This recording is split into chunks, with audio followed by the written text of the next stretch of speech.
Mushroom একটি অত্যন্ত পুষ্টিকর খাবার। এতে প্রচুর পরিমাণে ভিটামিন, মিনারেল এবং অ্যান্টিঅক্সিডেন্ট থাকে।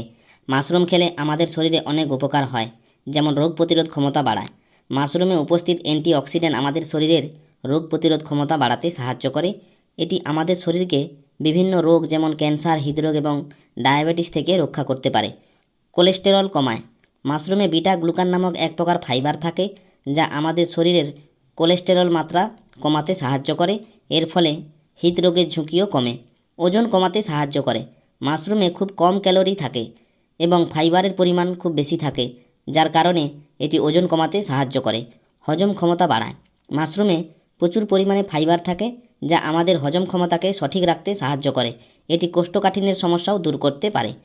হাড় মজবুত করে। মাশরুমে ভিটামিন ডি এবং ক্যালসিয়াম থাকে, যা আমাদের হাড়কে মজবুত রাখতে সাহায্য করে। রক্তচাপ নিয়ন্ত্রণ করে। মাশরুমে পটাশিয়াম থাকে, যা আমাদের রক্তচাপ নিয়ন্ত্রণে সাহায্য করে। ডায়াবেটিস নিয়ন্ত্রণ করে। মাশরুমে কম গ্লাইসেমিক ইনডেক্স থাকে, যা আমাদের রক্তে শর্করার মাত্রাকে নিয়ন্ত্রণে রাখতে সাহায্য করে। এটি ডায়াবেটিস রোগীদের জন্য খুবই উপকারী। এছাড়াও মাশরুম আমাদের ত্বক এবং চুলের স্বাস্থ্য ভালো রাখতেও সাহায্য করে। তবে কিছু কিছু মাশরুম বিষাক্ত হতে পারে, তাই খাওয়ার আগে অবশ্যই নিশ্চিত হয়ে খাবেন।